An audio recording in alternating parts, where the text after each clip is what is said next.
Well, just about every position group for this Penn State football team is trending in the right direction, except for two spots.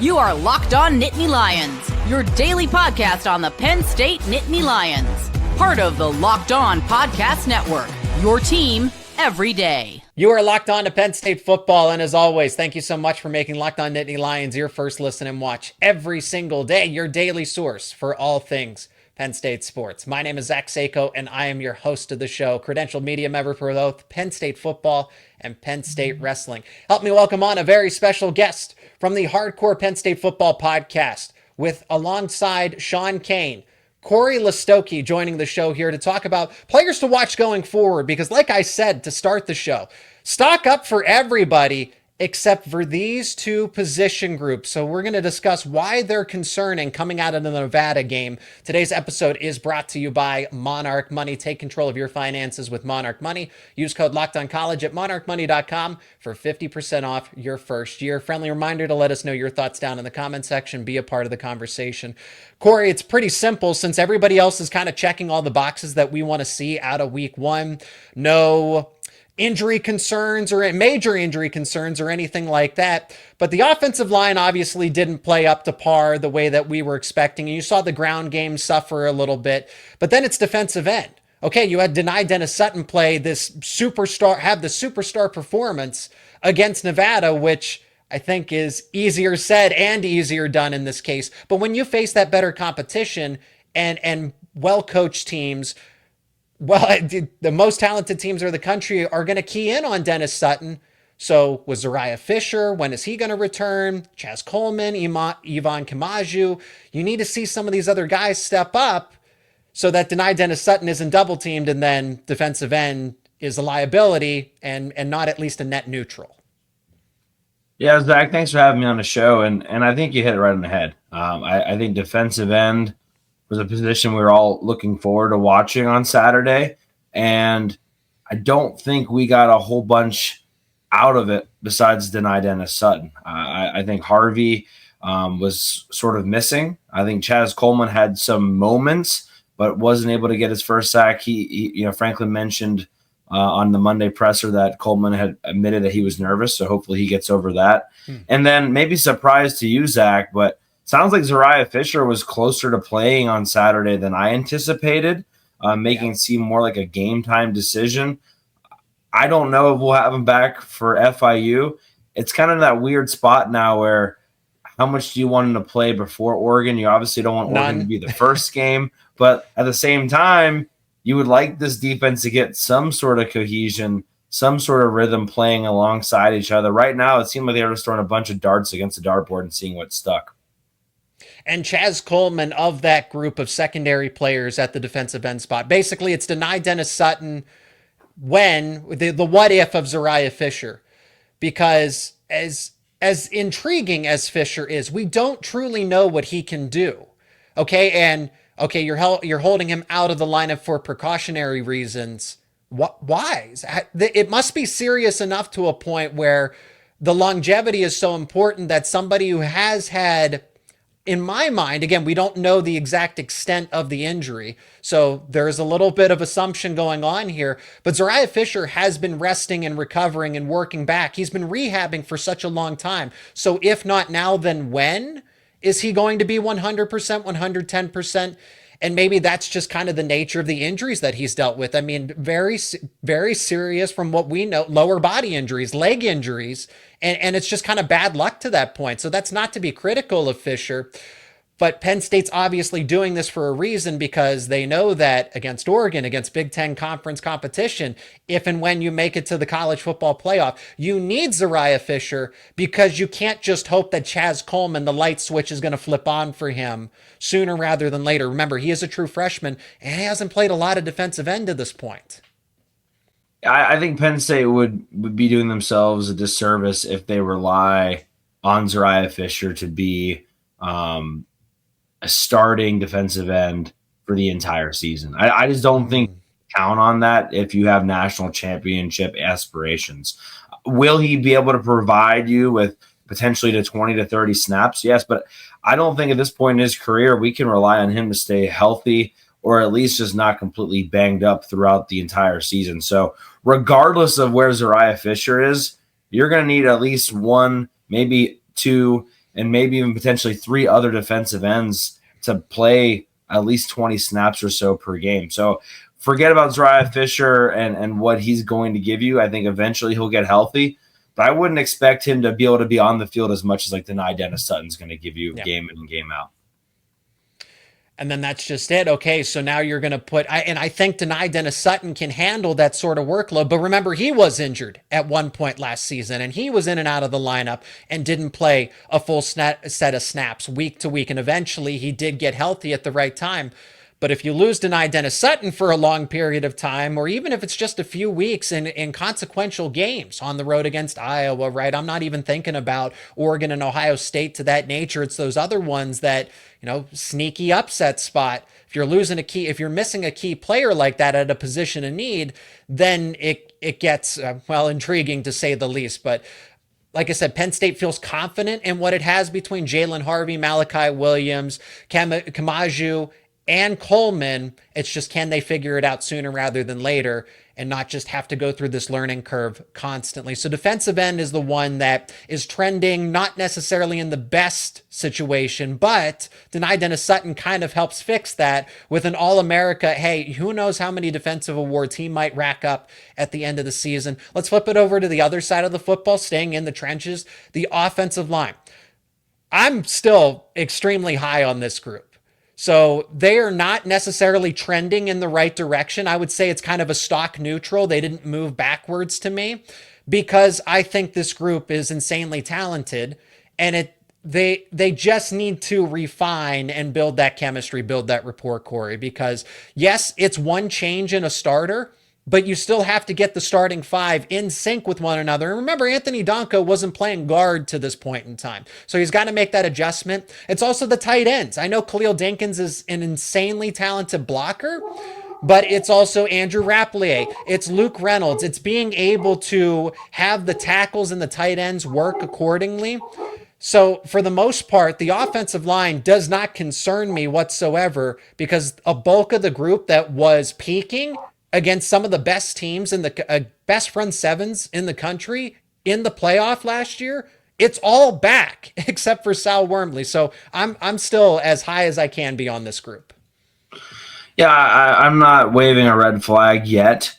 That being said, I do want to see that right side gel more. I'd be curious to see if they rotate the offensive line as much and as often as they did. I'm just curious if they're going to see if they can get a little bit more chemistry between the starting group instead of, I think it was the second drive of the game. They already went to like a 6 offensive lineman personnel group. So instead of playing around with different formations, maybe sticking to a little bit more of a base and seeing if you can get a little bit more chemistry with that starting five. Like you said, Anthony Donka, as much football he's played now, has not played very much football at right guard, but especially hasn't played a lot of football with Nolan Rucci next to him. So I think that's probably the thing that I'd be curious most about.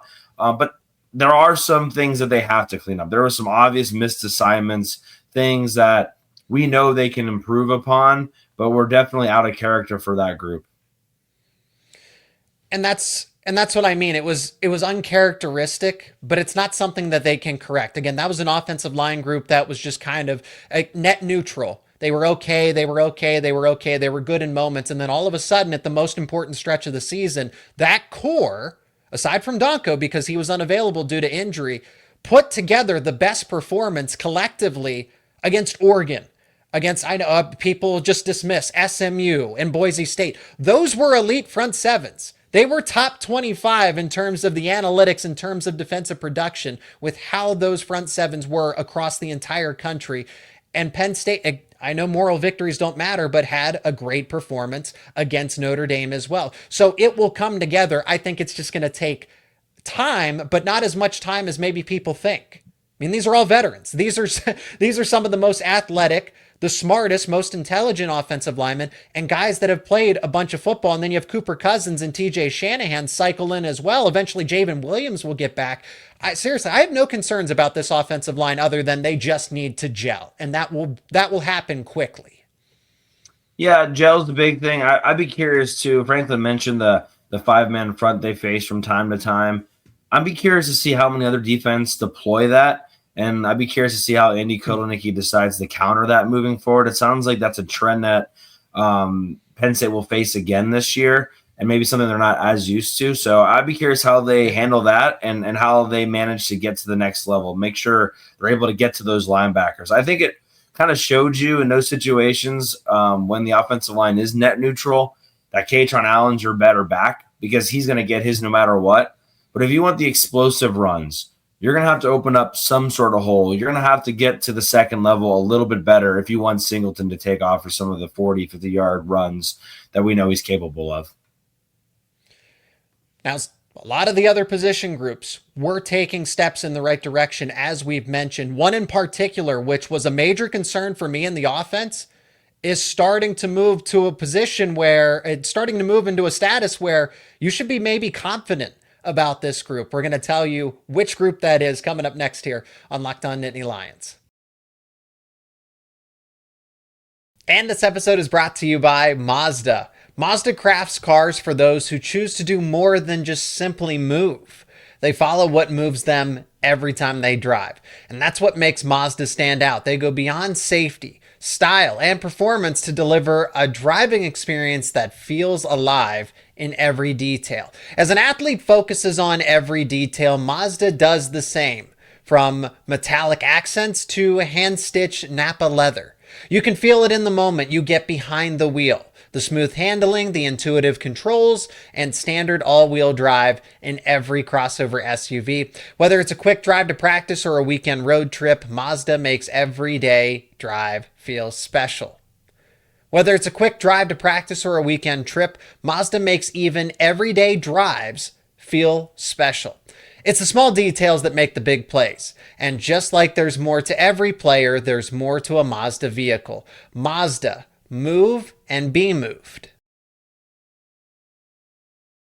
That position group we're alluding to is actually on the defensive line, but on the interior of the defensive line. So it was the uncertainty of it because Deion Barnes has, and again, the same thing could self-correct with Chaz Coleman, Kamaju, Malachi Williams, and Jalen Harvey. But we're seeing that at defensive tackle where it's starting, where the hard work that Deion Barnes has put in to recruit all of these 4-star prospects, find some key players in the transfer portal, and I know it's against Nevada, but to see what Ty Blanding does to just push a center or a guard straight back into the quarterback, that pure power, okay, that's still a Division I Group 6 offensive lineman. That's still difficult to do. But someone like Blanding, who we really don't know much about, or Enai White, who changes positions from defensive end to defensive tackle, what is his comfortability level going to be? And he looks pretty comfortable so far with that transition. Abdul Carter had 6 months to, figure it out at defensive end before he really started to peak. And Enai White, I'm not trying to imply that, he's Abdul Carter in the middle, but I'm saying that he's embracing the position change, even though it's subtle. It looks like it's helping him unlock some of this potential that we haven't seen from him. So it was really kind of like how the defensive end room is with Dani Dennis-Sutton and this supporting cast. It was really Zane Durant and the same situation, but as Alonzo Ford gets healthier. And then there's optimism for Ty Blanding.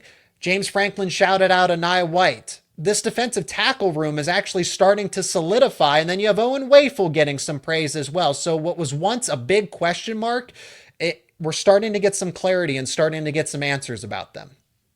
Yeah, I'd throw Xavier Gilliam into that conversation as well. And I think after Zane Durant, Ty Blanding and Enai White to me are like half of what Zane Durant is, right? Ty Blanding with his strength and his power moves, and Enai White that's going to be more finesse and is going to use his speed to get around defense or offensive linemen. I think combined you get one Zane Durant. So they're not perfect, but when you get to that second deep, that third deep, are they serviceable? Do they have one move that they can count on to get to the quarterback or to disrupt a running lane. I think they're getting there, and I definitely feel much better about it than I did just a week ago. One thing I think points to Jim Knowles having confidence is his ability in at times on Saturday to go to a 3-man front where they move Zane Durant to the outside and they put Dani Dennis-Sutton in a spy position. That shows me that if they're willing to or if they need to, depending on how they feel about the defensive end position, they actually may deploy more defensive tackles and move Dani Dennis-Sutton to more of a spy role. So they've got some flexibility here if the defensive end position isn't where they want it, because the defensive tackles are starting to come along pretty strong. Yeah, and Enai White literally offers you that flexibility, but Zane Durant's so talented and so athletic for somebody that is a defensive tackle. You can move him outside the defensive end, and he is truly a strong side defensive end. So I like that point that you brought up, that the defensive tackles give Penn State and Jim Knowles a little more flexibility just to create some of those fronts that are going to look different, look taboo, right? Unorthodox in this case, and that will confuse offenses. That will confuse opposing offenses there. So defensive tackle is going from a major question mark, big concern, to more of a neutral. Again, it's not ideal to lose Zane Durant, but Xavier Gilliam, I think when James Franklin says, and again, you could look at it as coach speak or anything like that, but there's no accidental starting battles, right? If Xavier Gilliam going into year 2 is actually pushing Alonzo Ford, who's played a ton of college football, that means that they believe in him, that they are confident in him, or else James Franklin wouldn't share that information with us. Absolutely. Yeah. And I think, again, we're not going to know for sure, probably until they face somewhat Oregon, but also until they face a team like Iowa, who's going to really lean against that interior defensive line. And that's a good offensive line. Right. And so there's some future tests that are not going to just test the first string, but also the second string and a third string where, yeah, you might stop them for the first 2 quarters, but what does that depth look like in the third and fourth quarter against a team that is completely patient to run the football? I don't know if Oregon will be that patient, but we know Iowa has no problem doing that. So more to come for sure. I know a lot of people are like, hey, it's just Nevada, but there's going to be plenty of opportunities within the next couple of months to see how strong that interior really is. How are we feeling about linebacker? Because Amari Campbell looked great. Tony Rojas looked great again. Small sample size. They came out of the game fairly early to get some of the backups. But it kind of goes along with, okay, Amari Campbell is performing better than I anticipated early on. Still have some concerns with Dom DeLuca. I think that's really going to settle into Tony Rojas and Amari Campbell are going to be the official starters. I think that battle is going to be won pretty quickly by Campbell if it's still even going on to this point. But it also leans into what Jim Knowles had said that, okay, Keon Wiley is getting a little bit of recognition from James Franklin that they just want him to kind of like leave it on the football field. They know what he can do. It seems like Keon Wiley maybe doesn't necessarily know what he can do. But outside of those first 3 of Dom DeLuca, Campbell, and Rojas, it still kind of fits that narrative that Jim Knowles doesn't trust anybody else outside of those 3 linebackers because Wiley didn't necessarily play too many consequential snaps in this game against a Nevada. Yeah, Zach, I think that last point there was the big one, right? I mean, I don't think Jim Knowles trusts a very large amount of players at linebacker right now. I think the obvious a reason for that or how I know that is that late in the game, they still had Dom DeLuca out there just at the different position. And so they still wanted him there getting reps at that position rather than just bringing in someone else, despite the fact that Dom's still going to play a ton of football in the starting role. So that to me signaled that the backups there's a larger gap between the backups and Dom DeLuca even playing at a different position. So that concerns me. And I think my concern was validated on one of Chuba Purdy's run down the sideline where Dom took a bad angle and was just basically not fast enough to keep up with Purdy. Now Purdy was quick and he deserves a lot of credit, but there's also going to be a lot faster players than that Dom will have to go up against. So that's the limitations with Dom DeLuca. That to me is probably one of my biggest concerns is, yes, you like Amari Campbell. Yes, you like Tony Rojas and obviously Dom DeLuca is serviceable, but what else? And so I would say I'm about where I was before the season started when it came to linebacker. I'm happy where Campbell's at, but after that, not so much. One other thing I just like to mention that concerns me a little bit is Anthony Specka. Now, he didn't play a ton, and I've been a huge Anthony Specka supporter since his freshman year, where I thought he was doing some really good things right off the bat. I don't know if he's fast enough. I just don't know if he has the speed to play at this level. I'd love to be proven wrong, and I know he still has plenty of time to develop. But a couple times on Saturday, it just seemed like he was a step too slow. And so that's something I would like to watch for the next couple of games here is how much does he get in? And if not, what does that really mean for his future? Because there's no better time than right now to start finding your way into the 2 deep, into the 3 deep for the next couple of years. And with that being said, kind of looking at the position groups that came in with concern or questions going into the season, there's plenty of players. We could go quarterback, running back, wide receiver, tight end, secondary, but it's the main key players that are starting to emerge for this Penn State team overall. So we're going to highlight them out of the position groups that are all really trending in that right direction as we continue here on Locked On Nittany Lions.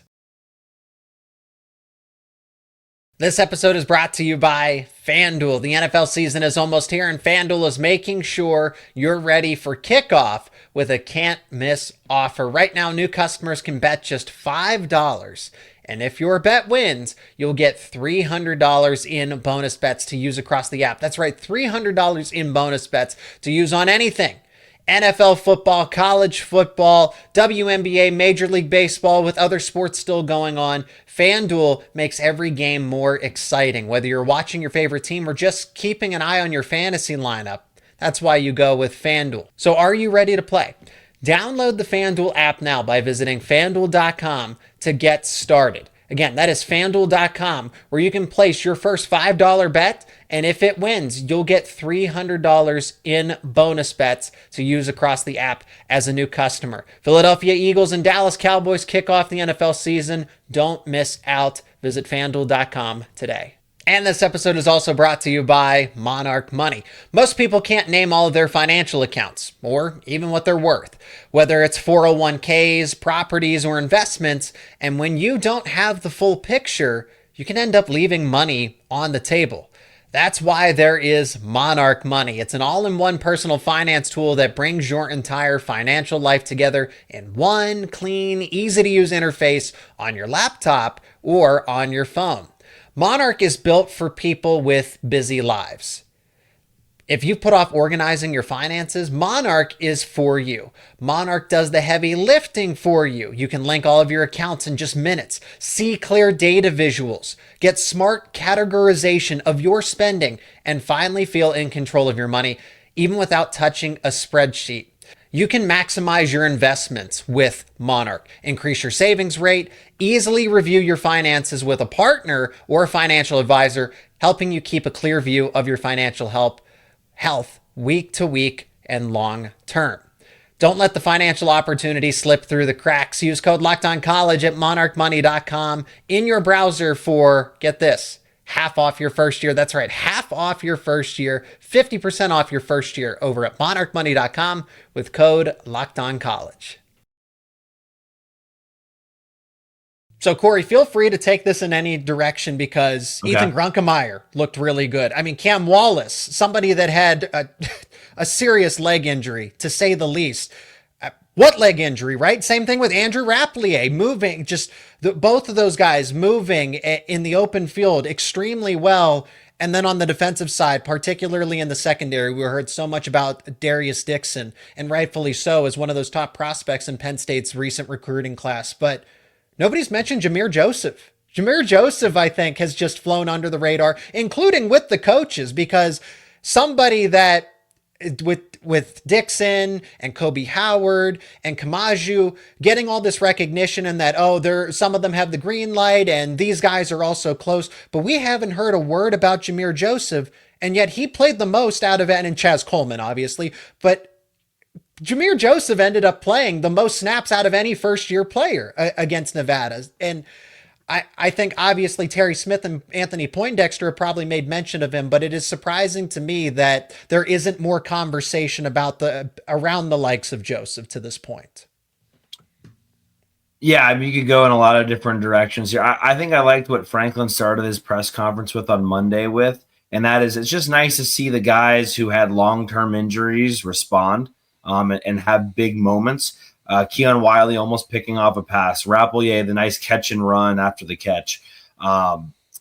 The emergence of Cam Wallace again. Like Cam Wallace literally looked like he didn't miss a beat, which is really nice to see. Alonzo Ford coming back from injury. So that part was just nice, right? Just as a football fan, it's nice to see the guys that have long-term injuries come back, but more importantly, come back with confidence because that's not always an easy thing to do. Cam Wallace, like you literally can't have any more confidence than hurdling a guy in your first game back. So that part was fantastic. The one thing that I've been kind of closely paying attention to, and I would say it is moving in the right direction, but it's the other safety spot. I think we learned that, yes, maybe Antoine Belgrave-Shorter is the starter. I would argue that being the starter doesn't mean a lot at that position right now. It seems like they are going to float in a lot of different guys. And just because you're the starter going into the game does not mean you're going to be the starter going out of the game, which is sort of the opposite of linebacker, right? Where linebacker, they weren't playing a ton of guys. Safety, maybe they don't know who the guy next to Wheatley's going to be, but I think they at least feel like they got a couple guys that could be the guy, which is at least a positive sign versus not knowing who that person might even be, if that makes any sense. Oh, it makes a ton of sense to me. And I imagine to the listening audience as well, because Dejon Lane was kind of, if you wanted to point to any second-year player and say that this guy is going to be a breakout player, most of those, or if you compiled a list, Luke Reynolds and Dejon Lane were probably going to be at the top of those lists more often than not in this Penn State base.